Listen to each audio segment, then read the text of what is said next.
আজি আমি পঢ়িম খাদ্যৰ উপাদানসমূহ। কি পঢ়িম? খাদ্যৰ উপাদান। খাদ্যৰ উপাদান মানে আমি খাদ্য যে খাওঁ, আমি যে খাদ্য খাওঁ, খাদ্যত বহুতকেইটা উপাদান থাকে। কি থাকে? উপাদান থাকে। আৰু সেই উপাদানসমূহ কি কি জানানে? নহয় নহয় নহয়, সেই উপাদানসমূহ হ'ল কাৰ্বহাইড্ৰেট, বুজিছা? ইয়াতে আছে চাবা, কাৰ্বহাইড্ৰেট, প্ৰ'টিন, স্নেহ পদাৰ্থ, ভিটামিন আৰু খনিজ লৱণ। এই চোৱা, বিভিন্ন খাদ্যবস্তুত কি থাকে?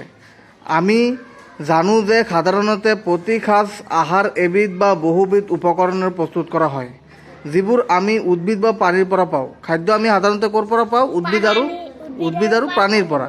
সেইবোৰ উপকৰণত কিছুমান উপাদান থাকে যিবিলাক আমাৰ শৰীৰৰ বাবে প্ৰয়োজন। এই উপাদানসমূহক পৰিপোষক বা ইংৰাজীত নিউট্ৰিয়েণ্টছ বুলি কোৱা হয়। কি বুলি কোৱা হয়? পৰিপোষক বা নিউট্ৰিয়েণ্টছ বুলি কোৱা হয়। আমাৰ খাদ্যৰ প্ৰধান পৰিপোষকসমূহ হৈছে কাৰ্বহাইড্ৰেট, প্ৰ'টিন, স্নেহ পদাৰ্থ, ভিটামিন আৰু খনিজ লৱণ। ইয়াৰ উপৰিও আমাৰ আহাৰত আজাতীয় খাদ্য আৰু পানী থাকে, যিবোৰ আমাৰ শৰীৰৰ বাবে প্ৰয়োজন হয়। হয় কি নাই? বুজি পাই? এতিয়া আমি ইয়াত চোৱা, এইটো হৈছে কাৰ্বহাইড্ৰেটৰ কিছুমান উৎস। কাৰ্বহাইড্ৰেটৰ কিছুমান উৎস মানে আমি কাৰ্বহাইড্ৰেট ক'ত ক'ত বেছি পৰিমাণে থাকে জানানে? গেহুত থাকে। ক'ত থাকে? গেহুত। পিছত চাউল, পিছত গম, পিছত মিঠা আলু, পিছত আলু, কুঁহিয়াৰ, অমিতা, আম, মাকৈ। এই যে কাৰ্বহাইড্ৰেট জাতীয় খাদ্য এইবোৰ, বুজিছা? আৰু কাৰ্বহাইড্ৰেট আৰু স্নেহ পদাৰ্থই আমাৰ শৰীৰটোক কি কৰে? শক্তি প্ৰদান কৰে। আমি যে কাম কৰোঁ বা আমি বিভিন্ন এক্টিভিটিবোৰ যে কৰোঁ, খেলোঁ, কাম কৰোঁ, দৌৰোঁ, হয় কি নাই? বিভিন্ন কাম কৰোঁ, এই কাম বা আমি পঢ়োঁ, এইবোৰ কাম কৰাত আমাক কোনে সহায় কৰে? কাৰ্বহাইড্ৰেটে সহায় কৰে। ভেৰি গুড, কাৰ্বহাইড্ৰেটে সহায় কৰে। কাৰ্বহাইড্ৰেট আৰু স্নেহ পদাৰ্থই আমাৰ শৰীৰটোক কি প্ৰদান কৰে? শক্তি প্ৰদান কৰে। মনত থাকিব, কাৰ্বহাইড্ৰেট আৰু স্নেহ পদাৰ্থই আমাৰ শৰীৰটোক কি প্ৰদান কৰে? শক্তি প্ৰদান কৰে। Very good. এতিয়া এইটো হৈছে কাৰ্বহাইড্ৰেট জাতীয় খাদ্যৰ উদাহৰণ, ঠিক আছে? এতিয়া আমি আহিছোঁ প্ৰ'টিন জাতীয় খাদ্য। এই চোৱা, এইবোৰ কি? প্ৰ'টিন জাতীয় খাদ্য। পনীৰ, মাছ, মাংস, কণী, এইবোৰত প্ৰচুৰ পৰিমাণে কি থাকে? প্ৰ'টিন থাকে। আৰু আমাৰ শৰীৰটোক ডাঙৰ দীঘল হোৱাত সহায় কৰা উপাদানবিধৰ নাম কি? প্ৰ'টিন। আমাৰ শৰীৰটোক ডাঙৰ দীঘল হোৱাত সহায় কৰা উপাদানবিধৰ নাম হৈছে প্ৰ'টিন। প্ৰ'টিন জাতীয় খাদ্য খালে আমাৰ শৰীৰটো কি হয়? শক্তি নহয়, ডাঙৰ দীঘল হয়। আমি সৰুৰ পৰা ডাঙৰ হওঁ, যেনেকৈ আমাৰ শৰীৰটো বৃদ্ধি আৰু বিকাশ কৰে কোনে? প্ৰ'টিনে। মনত থাকিব, কিয় কৰে? প্ৰ'টিনে কৰে। ইয়াৰ উপৰি আছে ভিটামিন। ভিটামিনে আমাৰ শৰীৰটোক কি কৰে জানানে? ভিটামিনে আমাৰ শৰীৰটোক বেমাৰ আজাৰৰ পৰা কি কৰে? ৰক্ষা কৰে। ভিটামিনে আমাৰ শৰীৰটোক বেমাৰ আজাৰৰ পৰা ৰক্ষা কৰে। ৰ'বা, ভিটামিনৰ বিষয়ে আমি পিছত পঢ়িম। ইয়াৰ আগতে আমি পঢ়িম সুষম আহাৰ। এদিনত আমি সাধাৰণতে যি খাদ্য খাওঁ সেয়ে আমাৰ আহাৰ, বুজিছা? বৃদ্ধি আৰু সুস্বাস্থ্যৰ বাবে আমাৰ শৰীৰক সকলো পৰিপোষক সঠিক পৰিমাণে থকা আহাৰৰ প্ৰয়োজন। এই পৰিপোষক অতি বেছি আৰু অন্য এটা অতি কম হ'ব নালাগে। মানে শৰীৰত যে এই খাদ্যৰ উপাদান কেইটা যে কাৰ্বহাইড্ৰেট, প্ৰ'টিন, ভিটামিন, খনিজ লৱণ, স্নেহ পদাৰ্থ, এইবোৰে আমাৰ শৰীৰত মানে সুষম আহাৰত মানে এই চাৰিটা উপাদান মানে কি আছে? সঠিক পৰিমাণে আছে। কোনো এটা বেছিও নহয় আৰু কোনো এটা কিয় নহয়?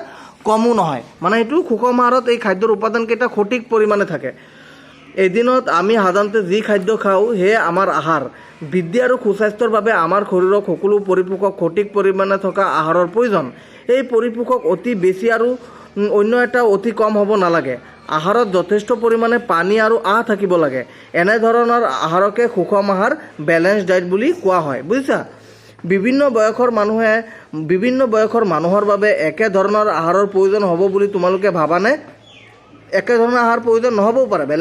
বেলেগ মানে সৰু ল'ৰাৰ কাৰণে বেলেগ খাদ্য, যোনে পৰিশ্ৰম বেছি কৰে, যোনে বেছি কষ্টৰ কাম কৰে, তেওঁলোকৰ কাৰণে বেলেগ খাদ্য লাগিব, হয় কি নাই?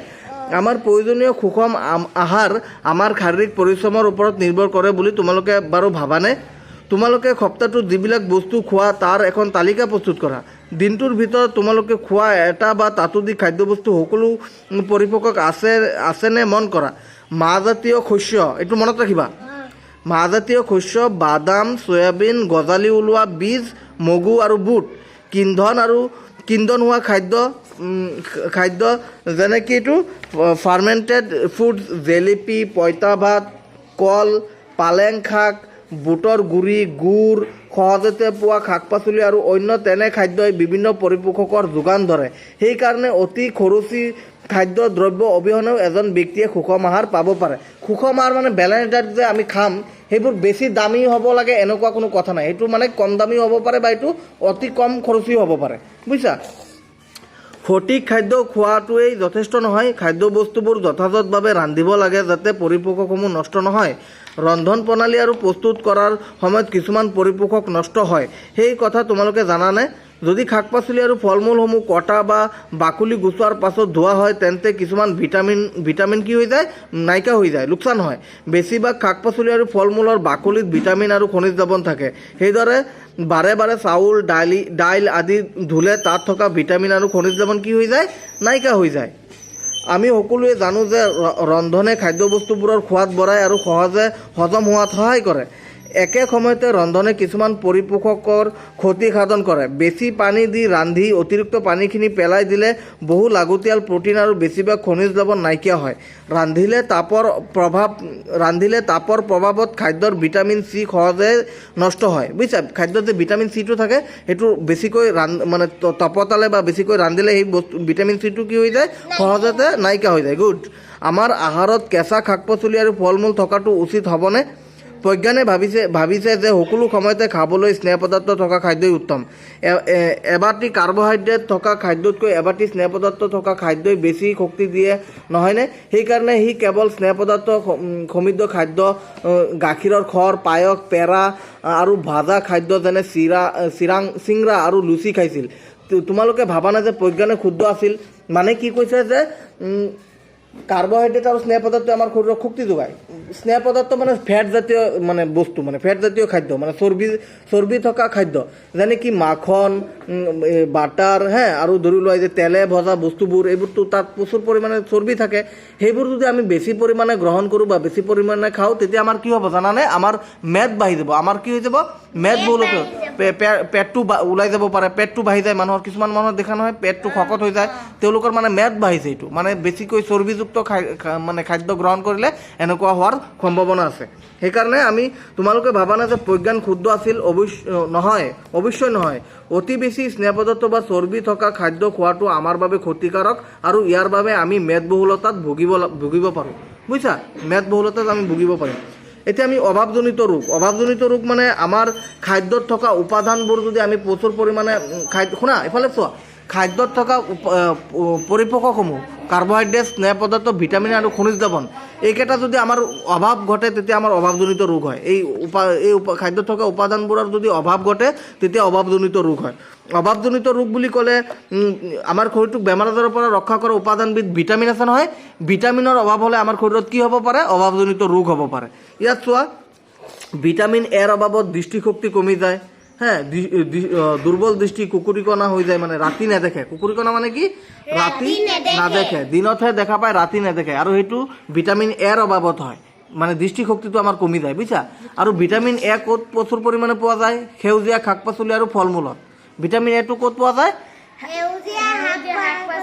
আৰু ফল মূলত। Very good. ভিটামিন বিৰ অভাৱত বেৰি বেমাৰ হয়, দুৰ্বল মাংসপেশী আৰু কাম কৰিবলৈ শক্তিৰ অভাৱ হয়। ভিটামিন বিৰ অভাৱত বেৰি বেমাৰ হয়। ভিটামিন চিৰ অভাৱত স্কাৰ্বি হয়। স্কাৰ্বি মানে কি?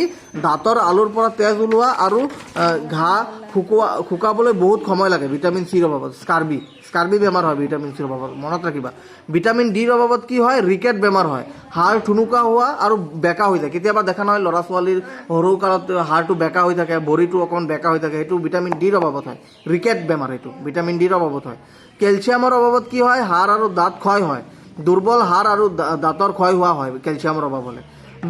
আয়োডিনৰ অভাৱত কি হয়? গৰল বেমাৰ, ডিঙিটো ফুলি যায় নহয় কেতিয়াবা, এনেকৈ ডিঙিটো ফুলি যায়, সেইটো গৰল বেমাৰ হয়। আৰু সেইটো কি হয়? ডিঙিত থকা গ্ৰন্থি ফুলা আৰু ল'ৰা ছোৱালীৰ মানসিক প্ৰতিবন্ধকতা, সেইটো আয়োডিনৰ অভাৱ হয়। আমি সেইকাৰণে কি খাব লাগে? আয়োডিনযুক্ত নিমখ খাব লাগে। আমি কি খাব লাগে? আয়োডিনযুক্ত নিমখ খাব লাগে। লু মানে আইৰণ, আইৰণৰ অভাৱত কি হয়, ৰক্তহীনতা হয়। কি হয়? ৰক্তহীনতা। আৰু ৰক্তহীনতা হ'লে আমাৰ দুৰ্বলতা বাঢ়ি যায়, আমি একদম কমজোৰি হৈ যাওঁ, হয় কি নাই? এতিয়া আমি মূল শব্দকেইটাও চাওঁ। মূল শব্দ মানে সুষম আহাৰ মানে কি? Balance diet. কোৱা মোৰ লগত, বেলেঞ্চ ডায়েট। বেৰি বেৰি ভিটামিন চিৰ অভাৱত হয়, বুজিছা? বেৰি বেৰি ভিটামিন বিৰ অভাৱত হয়। পিছত কাৰ্বহাইড্ৰেটটো শক্তি যোগান ধৰে আমাক, হয় কি নাই? কাৰ্বহাইড্ৰেটে আমাৰ শৰীৰক শক্তি দিয়ে। শক্তি মানে কি? এনাৰ্জি। স্নেহ পদাৰ্থ মানে ফেটছ, চৰ্বিযুক্ত খাদ্য। খনিজ লৱণ মানে মিনাৰেলছ, খনিজ লৱণ মানে কি? মিনাৰেলছ। পৰিপোষক মানে নিউট্ৰনছ, খাদ্যৰ উপাদানবোৰ। প্ৰটিন মানে প্ৰটিন, প্ৰটিন মানে মাছ, মাংস, কণী আদিত কি থাকে? প্ৰটিন থাকে। ৰুখাহাৰ মানে ৰাফেজ। স্কাৰ্বি মানে ভিটামিন চিৰ অভাৱত হোৱা এবিধ বেমাৰ। শ্বেতসাৰ, ষ্টাৰ্চ, ভিটামিনে আমাৰ শৰীৰটোক কি কৰে? বেমাৰ আজাৰৰ পৰা ৰক্ষা কৰে। এতিয়া আমি সাৰাংশকেইটা অকণমান পঢ়িলোঁ। আমাৰ খাদ্যৰ মূল পৰিপোষকসমূহ হ'ল কাৰ্বহাইড্ৰেট, প্ৰটিন, স্নেহ পদাৰ্থ, ভিটামিন আৰু খনিজ লৱণ। ইয়াৰ উপৰিও আহাৰত আজাতীয় খাদ্য আৰু কি থাকে? পানী থাকে। কাৰ্বহাইড্ৰেট আৰু স্নেহ পদাৰ্থই প্ৰধানকৈ আমাৰ দেহত শক্তি যোগায়। প্ৰটিন আৰু খনিজ লৱণ আমাৰ শৰীৰৰ বৃদ্ধি আৰু পুনৰ গঠনৰ বাবে প্ৰয়োজন হয়। ভিটামিনে আমাৰ শৰীৰটোক বেমাৰৰ পৰা কি কৰে? ৰক্ষা কৰে। সুষম আহাৰে আমাৰ শৰীৰক প্ৰয়োজনীয় সকলো পৰিপোষক সঠিক পৰিমাণত যোগায়। ইয়াৰ উপৰিও যথেষ্ট পৰিমাণত আৰু পানী যোগায়। দীৰ্ঘ সময়ৰ বাবে আমাৰ আহাৰত এটা বা ততোধিক পৰিপোষকৰ অভাৱ হ'লে কিছুমান ৰোগ বা অসুস্থতাই দেখা দিয়ে, হয় কি নাই? এয়া চোৱা, এতিয়া প্ৰশ্নকেইটাও আমি চাওঁ। আমাৰ খাদ্যৰ প্ৰধান পৰিপোষকসমূহৰ নাম কি কি?